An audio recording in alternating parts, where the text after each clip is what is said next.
नमस्कार विद्यार्थी मित्रांनो, आज आपण स्पीड अँड व्हेलॉसिटीवर बोलणार. स्पीड अँड व्हेलॉसिटी म्हणजे त्याला आपण एक चाल व वेग. लेक्चर नंबर 2 मध्ये आपण स्पीड अँड व्हेलॉसिटी या अगोदर आपण डिस्टन्स आणि डिस्प्लेसमेंटवर बोललो होतो. आज आपल्याला स्पीड अँड व्हेलॉसिटीवर बोलायचे. बऱ्याच जणांना वाटते स्पीड अँड व्हेलॉसिटी ह्या दोन गोष्टी सेम आहेत, पण ह्या दोन गोष्टी सेम नाहीत. Speed and velocity are not the same. हे माइंडमध्ये सेव्ह करून ठेवा. वाटतात सारख्या सारख्याच आहे, टर्म दिसतात, चाल वेग कुठं कुठं सारखं सारखंच वापरल्यासारखं वाटते, पण ह्याच्यामध्ये फरक आहे. बघा आता ही स्पीड जी आहे ही एक क्वांटिटी. आता क्वांटिटी दोन प्रकारच्या असतात. एक असते स्केलार क्वांटिटी असते आणि दुसरी असते व्हेक्टर क्वांटिटी असते. आता व्हेक्टर क्वांटिटी म्हणजे काय बघा, ज्याच्यामध्ये काय असते मॅग्निट्यूड असते.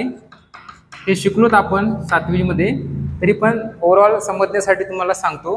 व्हेक्टर म्हणजे काय, such quantity which have magnitude as well as काय, त्यासोबतच काय असते ॲज वेल ॲज काय असते डायरेक्शन असते.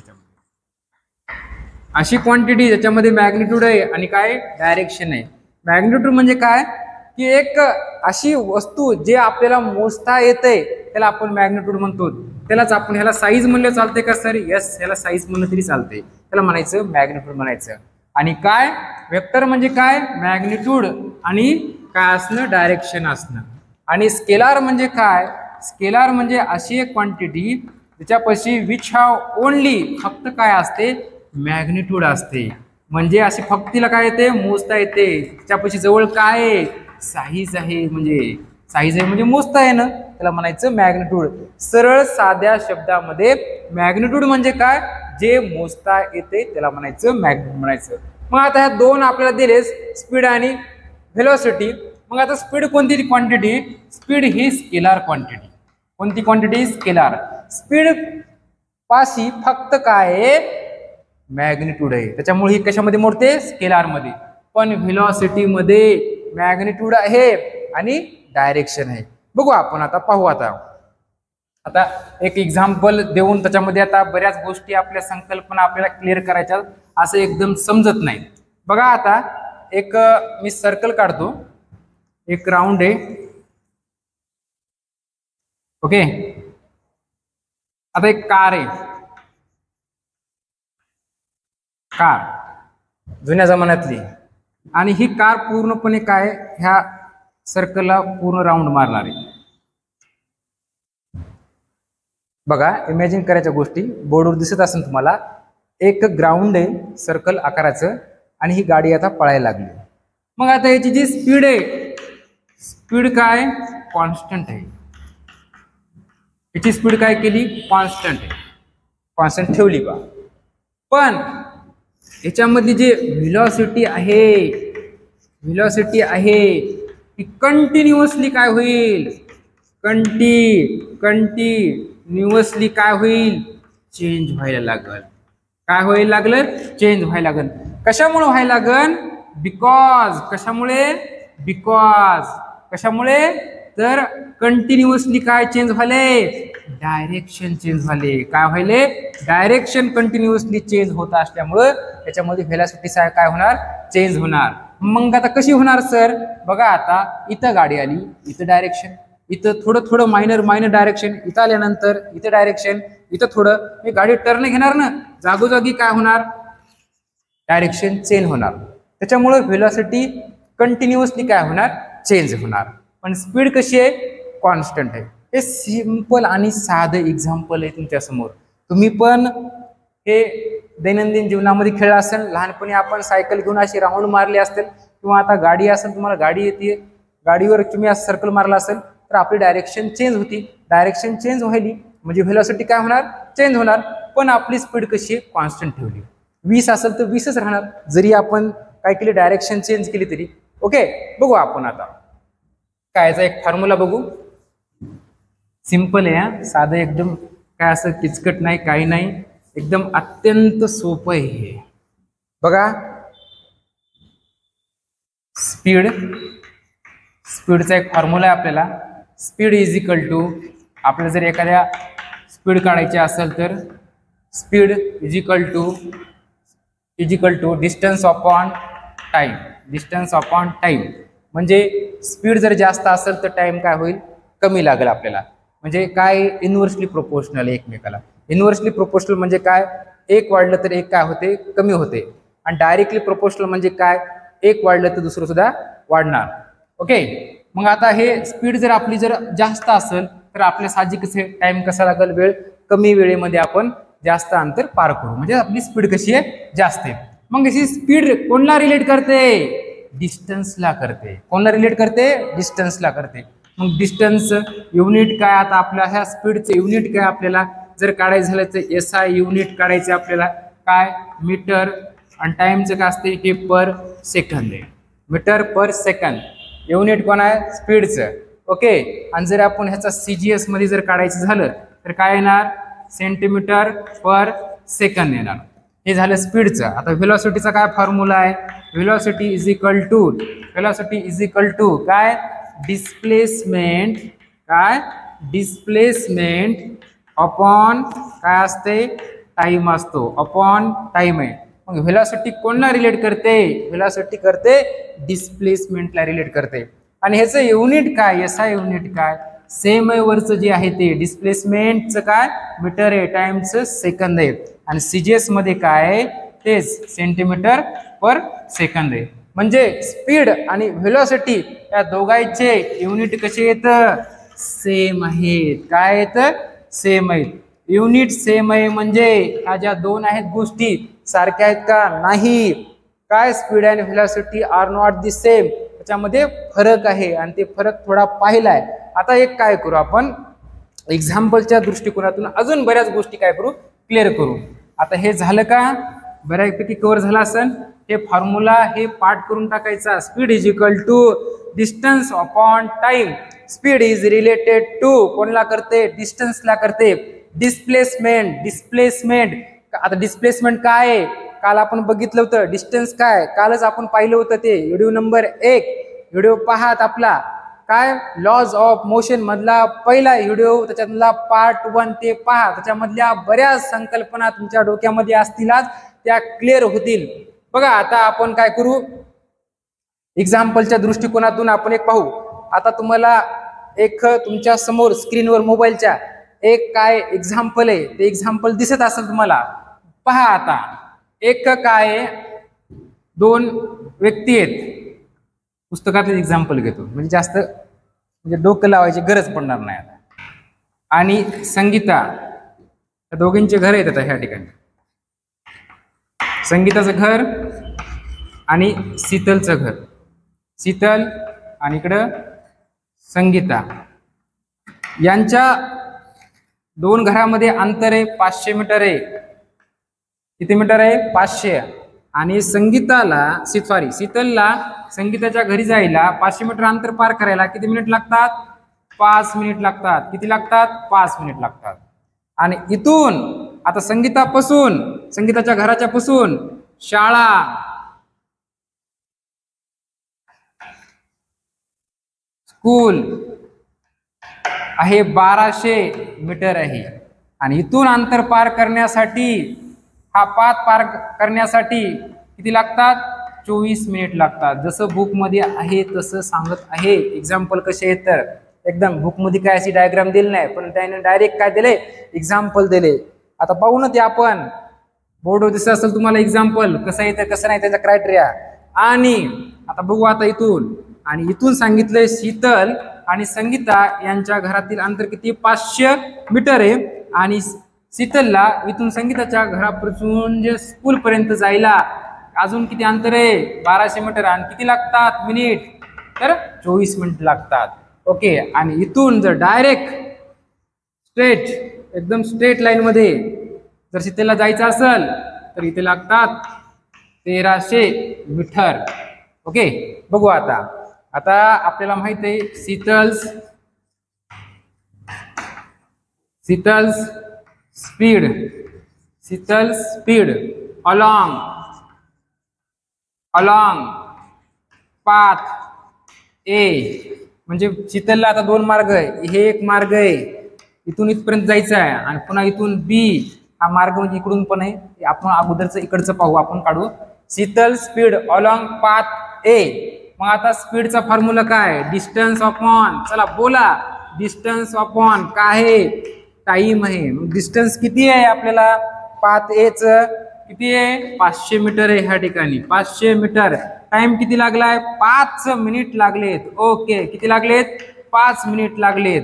मग आता 5 एक 5 बरोबर आणि हे 2 शून्य मीटर पर काय मिनिट. ही झाली स्पीड झाली कोणाची शीतलची, पाथ ए ला झाली. बघू तशी आता ह्याला आता मोडायला पुसून टाकायला. ठीक आहे. Sheetal speed along path. आता ए च्या जागी मी काय ठेवील बी ठेवील, म्हणजे हा बी ठेवील.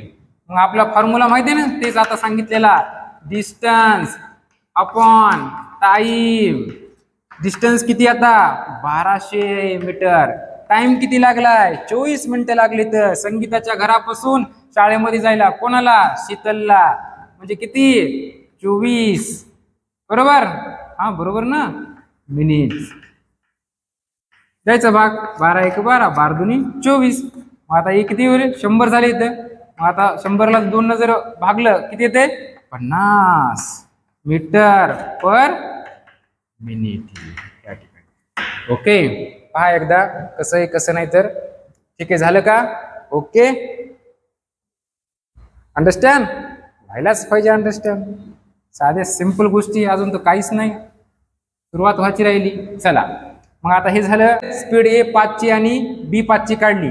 आता काय करायचे आपल्याला शीतल आवरेज स्पीड करायची. आपल्याला काय काढायची आवरेज स्पीड काढायची. आवरेज स्पीड किती येतं, आवरेज स्पीड म्हणजे काय टोटल डिस्टन्स असते आणि लागलेला काय टोटल काय टाइम आहे. टोटल डिस्टन्स किती आहे हे 1200 हे 500 किती झाले 1700 झाले. 1700 मीटर भागिले टाइम हे 24 आणि हे किती 5 किती झाले 29 झाले 29 मिनिट. देऊ भाग आपण. ठीक आहे. आता बघा आता 29 58 डायरेक्ट आपल्याला भाग मिळतो आपला 5 चा जातो. 29 5 किती होतात बोला बोला पटकन. 29 5 145 म्हणजे 170 मधून 145 गेले किती उरले 25 उरले, म्हणजे इथे झाले 250 झाले. मग 250ला भाग कितनं जातो आता 29 न आता घालायचा कितनं जातो हा 29 8 किती 200 किती 32 आणि 200 आता 250 मधून 32 काढा बाहेर 200. आता 250 मायनस 232 गेले किती राहिले 18 राहिले खाली फक्त. पॉइंट दिला इथं शून्य घेतला 180 म्हणजे आता 29 ने 180 ला भाग घालायचा कितना कितना जातो म्हणजे 29 सक्क 174 म्हणजे किती 6 मीटर तशा तसं पर मिनिट. एवढी काही झाली अवरेज काय झालं स्पीड झाली कोणाची शीतलची झाली. हे स्पीड बाबत झालं. पहिल्यांदा काय काढलं आपण शीतलची काय काढली स्पीड काढली पाथ ए वरून. पुन्हा 2 नंबरला काय केलं शीतलची स्पीड काढली पाथ बी वरून काढली. पुन्हा काय केलं आपण अवरेज स्पीड काढली. आता काय करू शीतलची व्हेलॉसिटी काढू आपण. काय शीतल्स व्हेलॉसिटी शीतल्स व्हेलॉसिटी सांगा. व्हेलॉसिटीचा फॉर्म्युला काय तर velocity is equal to velocity कशाला रिलेट करते डिस्प्लेसमेंट. काय डिस्प्लेसमेंट अपॉन काय रे टाइम. मग डिस्प्लेसमेंट किती आहे डिस्प्लेसमेंट म्हणजे काय कमी लागलेलं अंतर जेवढा आपला शॉर्टकट आहे म्हणजे इथून एकदम स्ट्रेट लाईन मध्ये किती आहे 1300 आहे आपल्यापाशी. किती आहे 1300 आहे. आणि टाइम किती लागलाय टोटल टाइम लागलेला आहे आपल्यापाशी किती आहे 29 आहे 29 मिनिट आहेत आणि इथे किती आहे मीटर मध्ये आहे. चला बघू आपण आता ह्याला भाग घालायचा 29. आता 29 न भाग घालायचा कितला 1300ला 29. आता 29 चौक 116चे बरोबर 4चा भाग गेला. मग आज 130 मधून 116 गेले, राहिले किती 14 राहिले. मग 140 झाले. मग अजून एकदा भाग दिला आपण 116चाच गेला 44. इथं पॉइंट. आता 140 मधून 16 आता किती राहिले बघा बरं पटपट पटपट किती 24 बरोबर. मग पॉइंट दिला इथं 0 दिला बरोबर. मग आता डायरेक्ट 29ला आता 29 न भाग द्यायचा 240ला 8चा भाग गेला 232 असा. आणि पुढे काही नाही आता ते करीत बसायचं. बस झाला एवढं. मीटर पर खेळत बसायचं नाही जास्त. हे मिनिट लागले. म्हणजे शीतलची व्हेलॉसिटी किती आहे या ठिकाणी 44.8 आहे ह्या ठिकाणी. ओके हे आहे आपण काढलं, स्पीड काढली आणि व्हेलॉसिटी काढली. हे एक्झाम्पल अत्यंत सोपं आणि सिंपल आहे. पुस्तकातला कोणताच पॉइंट सोडायचा नाही. दिलेला असते किचकट आपण सोडतो. महत्वाचं हे समजत नाही. डायग्राम काढून शिकायचं असते आणि तरच अंडरस्टँड होत असते. हे असं काही एवढं असं इजी पण नाही, सोपं बी नाही आणि जास्त अवघड पण नाही. पण जर आपण अभ्यास करायला लागलो त्याच्या इतकं काहीच सोपं नाही. चला ओके. आता हे झालं आपलं स्पीड अँड व्हेलॉसिटीचं. एक गोष्ट बघा आता तुम्ही, आता स्पीड आणि डायरेक्शन जे आहेत त्याचा व्हेलॉसिटीवर काय परिणाम होते का प्रश्न आहे तुम्हाला. काय परिणाम होते का? बाकीचे म्हणतात सर यस नो डाऊट परिणाम होते. यस परिणाम होते तेव्हाच तर म्हणतोय. मग आता आपली हेडिंग काय असेल? इफेक्ट्स. काय? Effects of speed and direction on कशावर? व्हेलॉसिटीवर. कशावर? व्हेलॉसिटीवर. ह्या दोघांचा परिणाम व्हेलॉसिटीवर होते का? यस होते. इफेक्ट्स. मग कसा होते ते पण बघा लागेल. तुम्हाला साधा सिंपल प्रश्न विचारतो. मी स्पीड वाढविली, इन्क्रीज केली किंवा डिक्रीज केली स्पीड गाडीची. मस्त निघाली गाडी, बोम. लहानपणी खेळला असेल एकदम स्पीड मध्ये, किंवा आपली खट्या मस्त पैकी तुझी चाल तुरू अशा पद्धतीने. जर स्पीड इन्क्रीज केली, पूर्ण फोकस करायचं. जर स्पीड मी इन्क्रीज केली किंवा डिक्रीज केली तर त्याचा परिणाम व्हेलॉसिटी होते का? पण डायरेक्शन रिमेन्स कसं असलं पाहिजे? सेम डायरेक्शन असलं पाहिजे, कॉन्स्टंट असलं पाहिजे. त्याच्यामध्ये डायरेक्शन चेंज होता कामा नाही. तेव्हा परिणाम होते का? यस होते तेव्हा परिणाम. आणि जर हे झालं एक, जर मी आता गाडी चालली मस्तपैकी, वळण घेतला, स्ट्रेट होता, डायरेक्शन चेंज झाली, तेव्हा व्हेलॉसिटी परिणाम होते का? यस होणारच ना. कारण व्हेलॉसिटी ही कोणती क्वांटिटी आहे? ती आहे आपली वेक्टर क्वांटिटी आहे. म्हणजे याच्यामध्ये काय असते? याच्यामध्ये असते मॅग्निट्यूड असते आणि काय असते? डायरेक्शन असते. म्हणजे याच्यामध्ये बदल झाला म्हणजे याच्यामध्ये बदल होणारच. मग आता व्हेलॉसिटी काय डिपेंड्स आहे कोणावर आहे? स्पीड अँड डायरेक्शन आहे. ती कधी कधी चेंज होते हे आपल्याला सगळ्या गोष्टीवरून कळाले. कधी कधी चेंज होते बघा. एक नंबर जेव्हा आपण चेंजिंग काय करतो? तिची स्पीड चेंज करतो आणि रिमेन्स कॉन्स्टंट होतो. काय ठेवतो? डायरेक्शन. तेव्हा सुद्धा